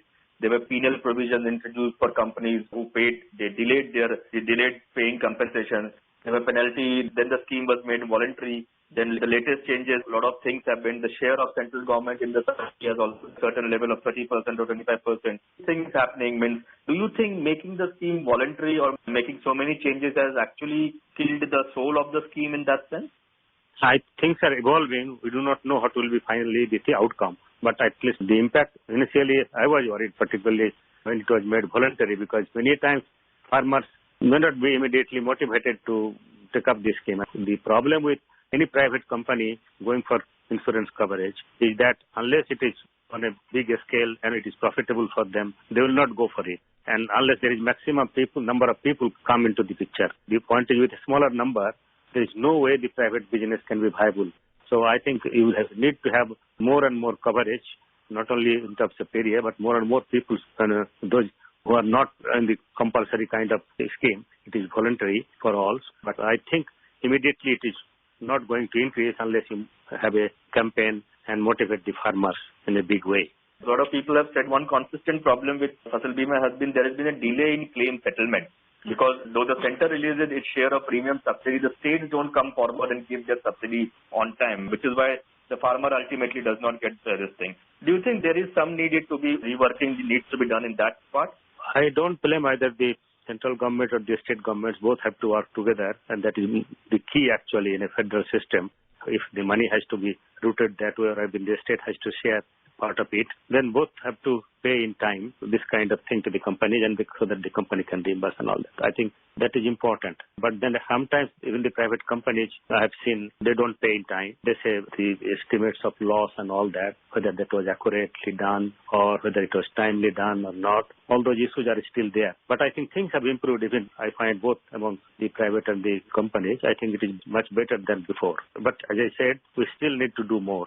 Another thing Fasal Bima Yojana also advocates is a strong use of technology for yield estimation and crop cutting experiments. CC is what we talk about, which is the most, the vital part of crop insurance scheme. How do you think Fasal Bima has leveraged the crop technology for its CCEs and other thing? How the states have moved, the other players have moved in this? Some of the states have gone ahead, but not again to the extent it is needed. Andhra, people say, I think they are doing good work. So, but then there are other states which still are lagging in terms of it. I think I really surprised why this is happening this way, because if you go to any European country, you will find the use of drone, for instance, technology.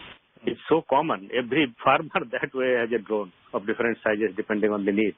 And here we are skeptical about it. And then even at the institutional level, whether it is panchayat level or even at the governmental block or subdivision level, there is not much emphasis on this. And it is not very costly. It is quite cost effective that way, I should say. And it is quite time saving. But somehow, despite the fact that we thought we'll be able to do it, we have not been able to do it. So I think there is need for improvement again here in terms of technology doing this job, whether it is satellite imagery or drone technology or use of mobile, whatever. And secondly, another problem comes in terms of payment is that not that all farmers have bank accounts. Now things have improved immensely. Second thing is that also for the earlier, if you are a loany farmer, then it was automatic. It is compulsorily included. But now it is voluntary. And in the case of voluntary adoption of the scheme, the farmers must have a proper land record in their names. They really want to apply and get the insurance benefit. And in many cases, it is not only updated land record and digitized land record. And till now, there are several states where at least I should say 50 to 60% of the land records have not been digitized. So how do you do this? Similarly, the scheme does not discriminate between owner farmers and tenant farmers. But tenant farmers, in reality, they don't get because they are not recognized, they are not registered, they are not recorded, and there is no way you can include them, even though the scheme does not say, they say this all kinds of farmers will be covered. But in practice, they are not covered. So these are the issues which need to be challenged, which need to be addressed in the coming days. One thing which many people say is that why should we have a centralized scheme of crop insurance? Why can't each state have its own crop insurance scheme? Which the latest guidelines also do give some kind of leeway to the states that they can come up with their own insurance products and within the certain limitations of this thing. Do you think that is a better way of going forward? I will say centralized scheme has its own problems, and at the same time decentralized system also has its own problems, because in some of the states, if the state governments do not take any interest or initiative, then the farmers in those states lose. We have seen this in the case of several things. So that is one problem. How do you motivate that? Yes, true, it is agriculture in general is a state subject, state government should be doing their job well. But if they don't do it, central government has to do it. But then it cannot be only state specific that because Bihar is not doing it for Bihar, other states are doing it for themselves. So we don't do anything. So that is not possible in a federal system. So I think the problem is it should be market-driven insurance. Let it be the private companies wherever they want to go. There should be awareness and incentive for the private companies also to enter into this in a big way on their own. There should be incentive and motivation. It is not that now because the government says the government will pay 90% of the premiums, so they are coming. Even if they don't pay 90% of the premium, the insurance companies should be able to function on their own viable basis. And for that, most of our marginal and small farmers, I think, will find it, of course, difficult to pay the premium. But in that case, the subsidy can go for them. But open-ended subsidy of this kind has two problems. One problem is the inefficiency kind of thing. The coverage will be less. And second thing is corruption will be there. So I think in order to address both these issues, I think it should be led to the market. And everything, if the government wants to do everything this way or that way, it is not possible. Or I will suggest that only state government should do it. Central government should compensate them. And it should be covering not just the yield risk, but also the price risk. In fact, I suggested long back that it should be a farm income insurance policy, not just so that the both price and yield risk are covered. There is no need for some other schemes for that matter. You don't need PM Kisan. You don't need even MSP for that matter because their price risks are covered here. And if all the farmers are covered by this, I think farmers will be very happy. That could be an option to move forward in the days to come.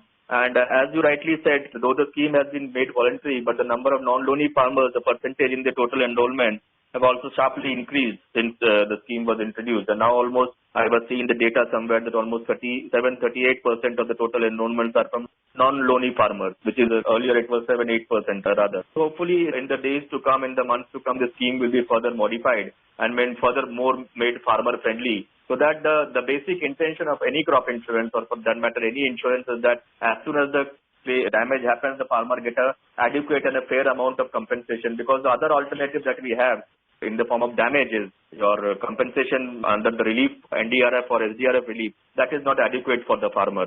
Thank you, Dr. Haq. Thank you.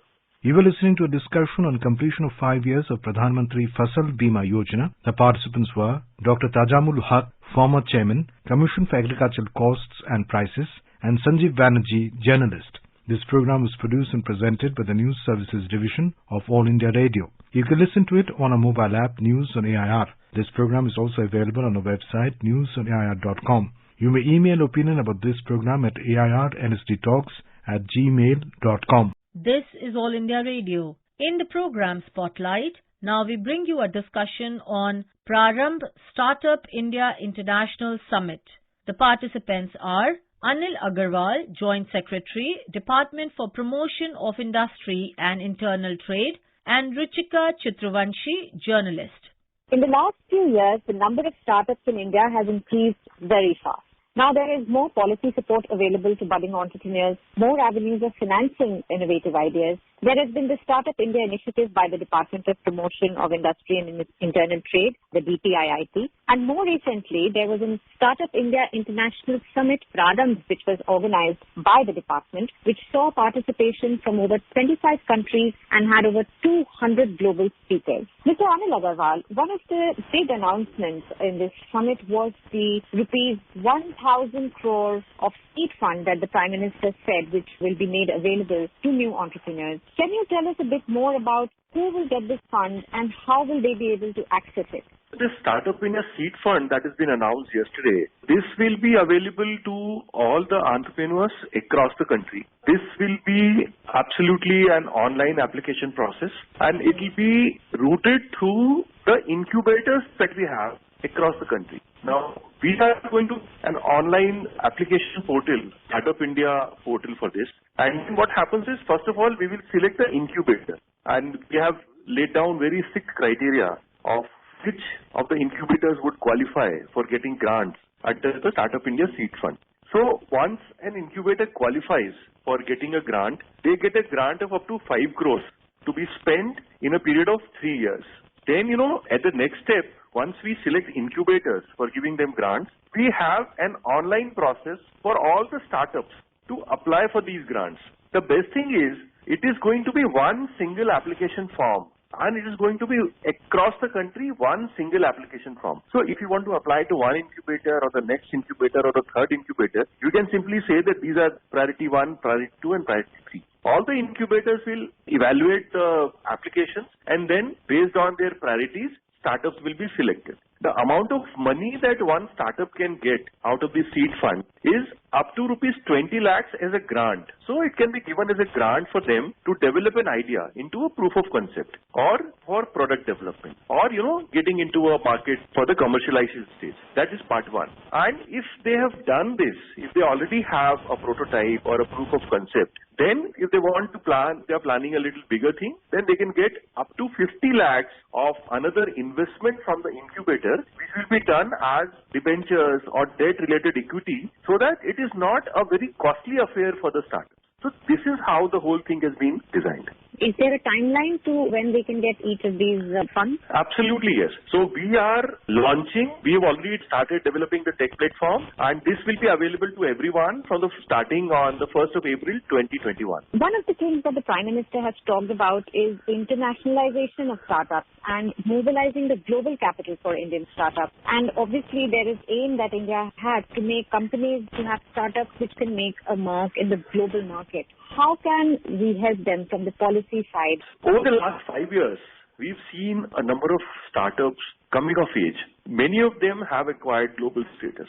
Yesterday, the PM spoke about how now we have 36 unicorns out of this country. When we had started, there were only 4 in 2014. Now, it would require assistance in terms of accessing the international markets. They will also need support in terms of acquiring intellectual property there. They will need support of understanding the local ecosystems. Over the last 1 year, we have requested all our embassies and missions abroad to work primarily across 3 objectives. So the first objective is identify global venture funds and engage with them, tell their strengths of the Indian ecosystem to try to mobilize global venture capital for investments into Indian startups. That is part one. The second is we are looking at supporting our startups accessing international markets.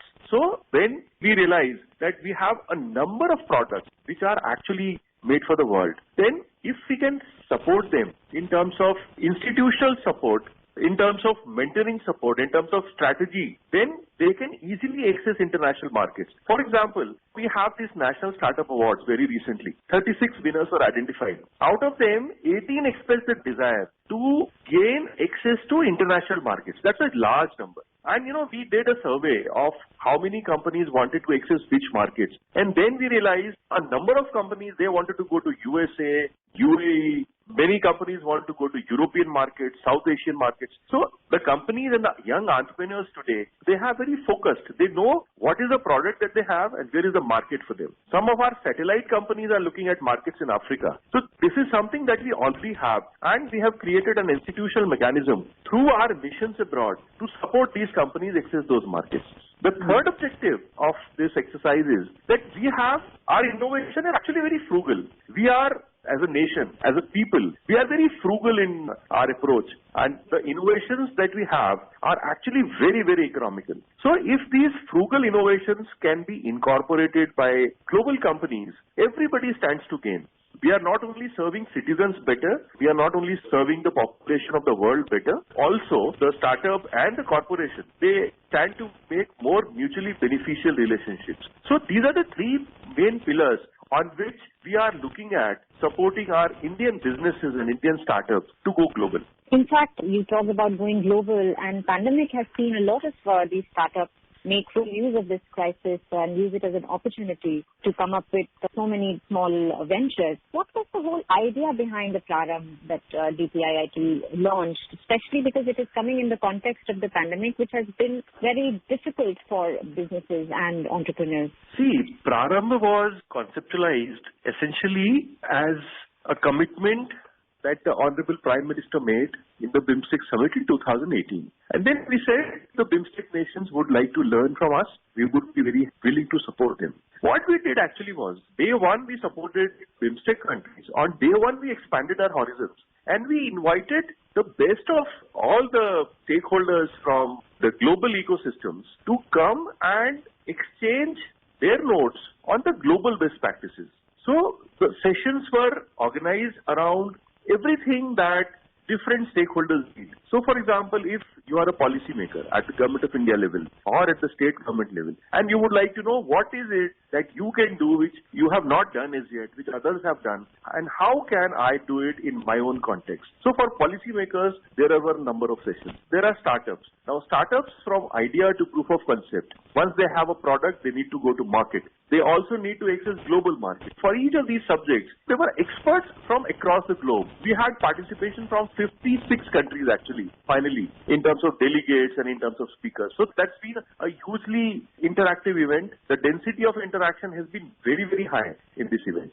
Then we had our ambassadors, 5 ambassadors of India to Japan, Germany, UAE, Russia and Korea, speaking about how they are supporting Indian startups access markets in their geography. They also spoke about how they have been able to mobilize VCs from their geographies for investing into India. So this is all very real now. I also wanted to ask you about the Fund of Funds for Startups, which was also put in place through SIDBI. So the seed fund that has been announced now, how does it work differently from the Fund of Funds that already exists? The seed fund has a very limited purpose, supporting startups which are in the initial stages. So as I said, the seed fund will support only up to 10 lakhs or up to 50 lakhs for supporting startups when they are initially trying to develop an idea, trying to develop a product, trying to getting into the market. The Fund of Funds supports mature startups. So the average investment in a Fund of Funds is about 12 crores, the number of deals that have been done. The average ticket size is about 12 crores. So these are those startups which have already established themselves in the market and now they are trying to scale up. They have markets, for example, in one state, they want to grow to 10 states. So that is the kind of assistance that Fund of Funds gives. So One is an absolutely initial stage, what we call as the valley of death for the startups. So we are supporting startups in the valley of death so that they come out of the valley successfully. The second is those who already are successful, we are supporting them scale up by the fund of funds. So these are two absolutely different concepts. One of the interesting things that has been announced is a TV show as well, the Startup Champions. Is this going to be India's sort of Shark Tank? When do we see it on air? Yesterday, the show has already been aired. The first episode went live in Hindi at 9 a.m. The English version was telecast at 10 p.m. yesterday. And, the idea of this show was, initially we are concentrating on the National Startup Award winners. We have 36 winners. And, what we've done is we've divided them into 12 different episodes. Each episode tries to cover the struggle and the success stories of 3 different startups. Yesterday, they covered agriculture and food. The next episode, which will be coming on next Saturday, is concentrating on the space. And, the stories of these entrepreneurs, how they built up their organization, shared with everyone. And we believe that this is going to touch chords with a lot of our youth, and they will be inspired to realize their own dreams in terms of doing something for themselves.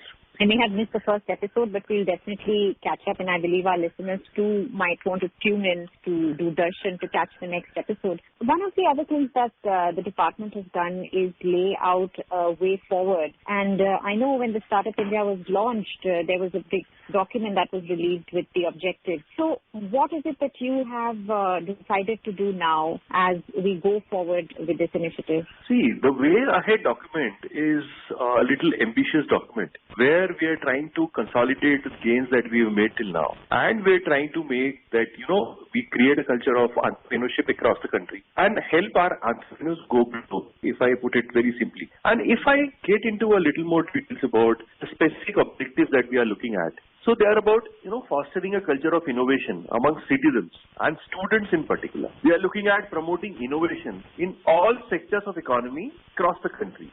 Then, we are looking at supporting innovative ideas through incubators. We are looking at creating an environment of absorption of innovation in the country. Now, one of the things that we have seen is the Indian corporates and the Indian industry needs to interact a little more with our startups. We've seen, the global corporates. We could help startups ease to start, to operate, to grow, and how we could help them exit businesses very fast. Then there is a very, very broad objective of mobilizing domestic capital for startups in the country. For example, we look at insurance companies from Canada and pension funds from Australia spending huge amount of money into the startups in India. Similar thing from Indian companies are not happening. We are not looking at Indian insurance companies and Indian pension funds investing into startups. There is a huge capacity building that is required for enabling this. That is another thing that we are looking at. Finally, we already spoke about how we are looking at supporting startups go global. So broadly, if I summarize, these are the different objectives that we are looking at for startups in the Way Ahead document. It's very interesting that you mentioned regulatory easing and mobilizing domestic funds. I believe there is a proposal to allow foreign listing for startups as well very soon. That's in the pipeline. If you can tell us something about that, and also when you say regulatory easing, what are the steps that you would like to see being taken in the coming months, coming years? See, as a run-up to this Prarambh, what we have done is we have identified all issues in consultation with various stakeholders. So we've spoken to startups. We have spoken to international investors. We have spoken to domestic investors. We have spoken to high net worth individuals, family offices, and tried to list all the issues which are hindering investment of domestic capital, how we could further ease regulatory compliances, how we could make them easy to operate and grow, and why should investments in India be routed through some of the tax haven countries. A whole lot of issues relate to different government departments. And what we've done is we have listed all these issues shared with all the regulatory authorities. We are actually looking at, as a government, all regulators are looking at all those issues very seriously. And I would not like to comment on any specific issue here because everything is in the works and all the regulators will, over a period of time, look at resolving those issues which have been specifically identified by all the stakeholders. So I think there is a lot in store for the startups, and I'm sure DPIIT has set the agenda right. And so many challenges that have been identified, we hope that they'll be sorted during this year. Thank you so much, Mr. Agarwal, for joining us today. Thank you so much. You were listening to a discussion on Prarambh Startup India International Summit. The participants were Anil Agarwal, Joint Secretary, Department for Promotion of Industry and Internal Trade, and Ruchika Chitravanshi, journalist. This program was produced and presented by the News Services Division of All India Radio. You can listen to it on our mobile app, News on AIR.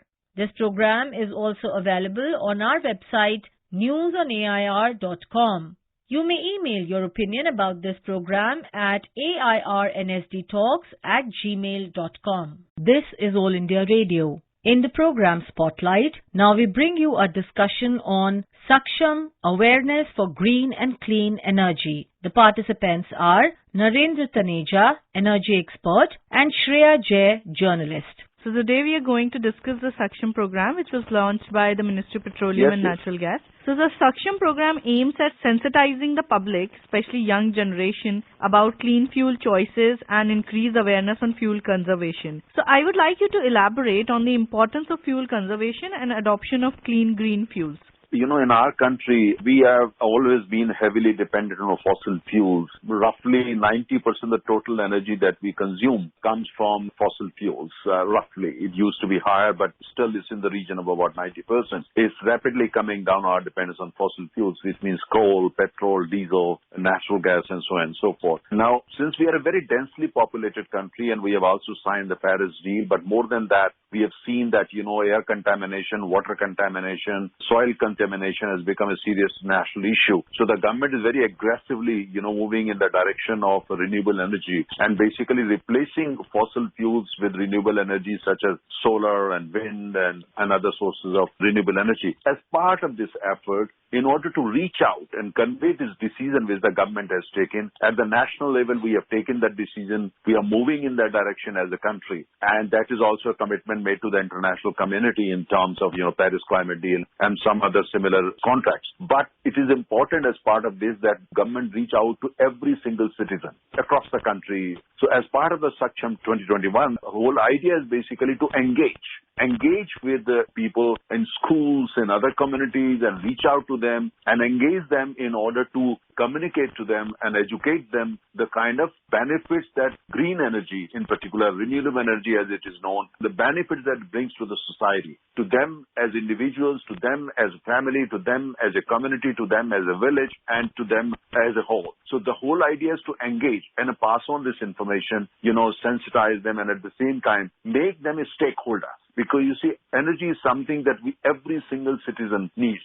And the country's prosperity is always known how much energy as an individual or as a citizen you consume. And at the same time, when it comes to energy consumption per capita, we are still among the lowest in the world. So idea is on the one hand to take energy to the people, to make energy available to them so that they have energy empowered, and at the same time they can grow more prosperous. But at the same time, as the transition is taking place from fossil fuels to renewable energy, that they become a stakeholder, they become a part of it, and they also facilitate and move with the country in that direction. It is interesting that you mentioned energy transition and renewable energy. The Indian government has an ambitious target of adding solar and wind power, and also there have been flagship programs to shift to LPG in cooking and CNG in automobiles. It is definitely good for the environment, but can you explain its impact on the Indian economy? See, when it comes to energy transition, the entire world is going through energy transition because, we have realized our planet needs clean air. Our planet as a whole is fine, difficult to breathe. So planet can breathe a little easy. We need to move from fossil fuels to renewable energy. So the entire world is doing that. In some countries, they're moving faster, like Germany and Sweden and Norway and a few other economies. But when it comes to India, since we are so heavily dependent on the fossil fuels for our economy, the transition is going to take a longer time. But when you look at the pace of transition, the focus on renewable energy and what we have been able to achieve in the last 5-6 years, I think is tremendous, especially when it comes to solar power and wind power also. So the overall impact of that is that,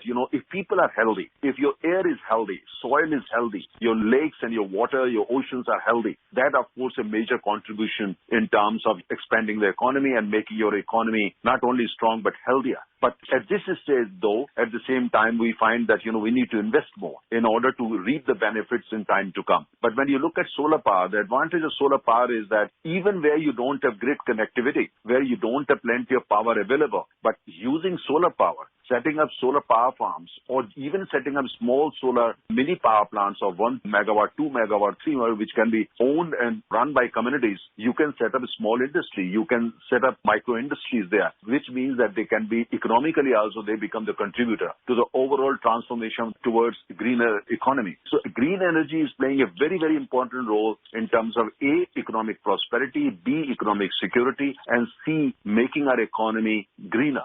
We are among the most densely populated countries in the world. We also have a large number of people living below energy poverty line. We still have large number of people dependent on coal and fossil fuels. So the transformation would become easy if we are able to take every single citizen along with us. Wherever you may be living, you may be young or old, but you're part of it. You're part of the whole mission. So the country basically has to be on a mission. And I think India is on this mission when it comes to the faster energy transition from fossil fuels or fuels that contaminate to fuels that basically help you breathe easy.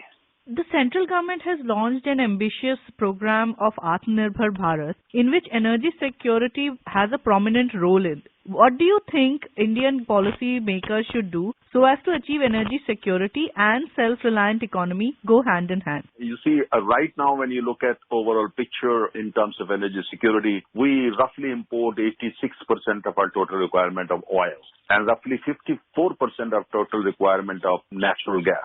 And when it comes to atomic power, we also import a very significant percentage of uranium. And when it comes to solar power, right now, we import roughly 90% of our total requirement of equipment for solar power generation. So which means that overall dependence on import is pretty high. So when you look at the large economy in the world, we are among probably the most vulnerable. And this is precisely what Atmanirbhar Bharat is trying to change. So that when it comes to solar power in 5 to 6 years from now, our dependence on imported equipment is down to more comfortable level, like 30 to 35%, not more than that. But the real challenge is going to be in oil and natural gas. Our dependence on natural gas is only going to grow. Our dependence on oil is only going to grow despite the transition, despite that we are moving in the renewable energy direction. But if we have to sustain 8% growth rate, which is important for us in order to eradicate poverty completely, we need to grow minimum 8%, which means we're going to consume more energy per capita. And which means that our dependence on oil, imported oil is only going to grow. Imported natural gas is only going to grow. But areas where we can, for instance, manufacturing solar power equipment in India, I think that's something which the country is moving very fast. And at the same time, to reduce dependence on imported turbines for power generation, so and so forth. So there again, the government is actually moving very, very rapidly. But all that said, it still is going to be a challenge because we are not so blessed when it comes to oil, and there's nothing we can do about it. We are not much blessed in terms of natural gas. There's nothing we can do about it. But then what we can do is, as part of energy security, that we buy oil fields overseas more. We have already bought, we should be buying more, buy natural gas fields overseas more. They may be located in a geography, but they belong to the people of India, and bring that oil and gas to India as part of the energy security. So the country is working on that. But as I said, the challenges are huge when it comes to making India's energy security absolutely secure. Do you think electric mobility and gradual shift to electric cooking will also have an impact on the fossil fuel economy of the country? Well, answer is both yes and no, in the sense that when we talk of electric mobility, I think we have no alternative but to move in the direction of electric mobility, simply because our cities are densely populated. So we really have no other alternative but to move in that direction. But at the same time, let's not forget one thing. If we need more electricity, where is that extra electricity going to come from? You need oil, you need natural gas, you need coal, you need uranium in order to produce more electricity. So more we move in the direction of electric mobility or using electricity for cooking, more we will need fuel in order to generate electricity. Of course, solar is there, but then solar has its own limits. So we need to kind of invest more in solar energy and biomass and other local sources of energy, so that at the time when monsoon season is there, you can switch to other sources of energy. But at the same time, I think it's going to be a long time before we can completely achieve that kind of goal that we have set for ourselves. But the important thing is that electric mobility, it's not a luxury for us, it's a necessity since we are a densely populated country. And to make sure that people have a healthy life, we have no alternative but to move from petrol and diesel, especially in big cities,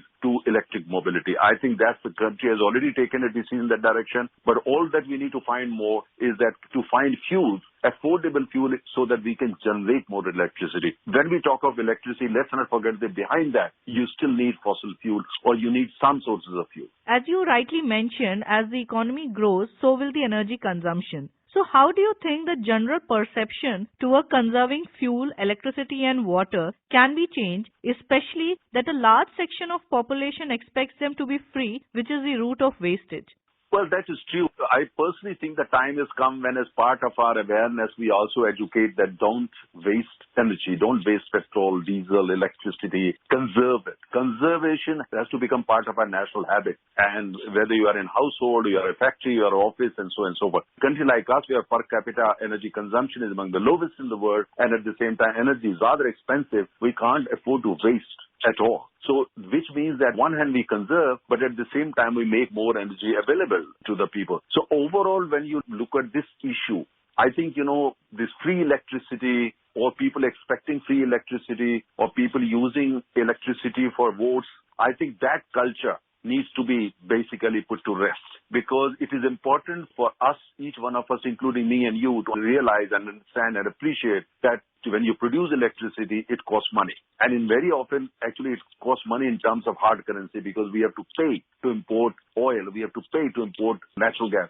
or even uranium, which means that when we talk of free electricity, we are basically talking of a heavy subsidy, and subsidy paid in dollars or in pounds or in euro. I think we need to put this thing to rest, and there should be some kind of consideration, a kind of consensus that energy will not be used for buying votes.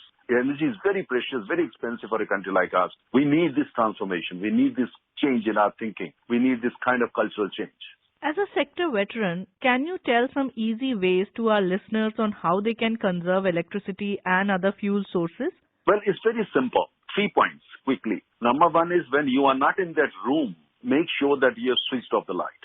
And if you are watching television, you don't need much light.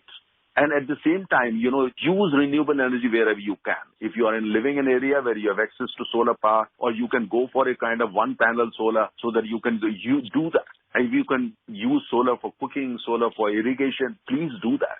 Secondly, take your car out when you need to and use public transport to the extent possible. In some places it may be difficult, but try that. Or use other more sources, including bicycle, if you think your road is safe enough for bicycles. And third thing is that even if you can afford to run 4 air conditioners in your house or 20 electricity bulbs in your house, please don't do that. Because when you're wasting electricity, you're basically robbing others, of energy. Don't do that. And use LED bulbs to the extent possible. Use 5-star or fuel-efficient air conditioner. Use more fuel-efficient cars and automobiles and so forth. Remember one thing, energy that you are using, you may have money to buy it, but keep in mind that when you misuse it, you rob other people of that energy which they may need just for simple reading, may need just for their simple survival, or somebody may need it in hospital just to live or to survive. So keep that in mind. And it's not that you have money which gives you a license to waste energy. Energy is the most precious commodity, most precious thing you've got. It's a national asset. So use it very, very prudently. Use it very, very carefully and very responsibly.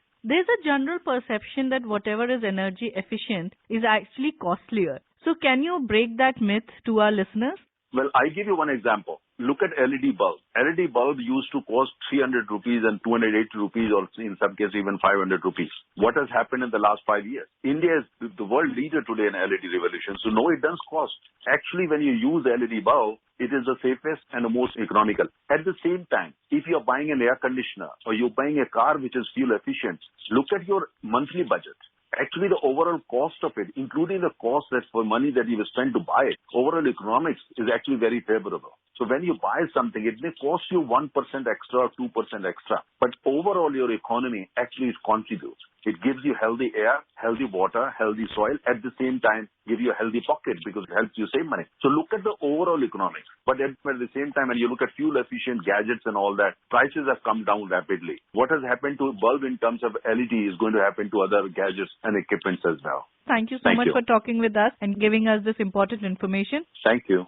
You were listening to a discussion on Saksham Awareness for Green and Clean Energy. The participants were Narendra Taneja, energy expert, and Shreya Jay, journalist. This program was produced and presented by the News Services Division of All India Radio. You can listen to it on our mobile app, News on AIR. This program is also available on our website, newsonair.com. You may email your opinion about this program at airnsttalks@gmail.com.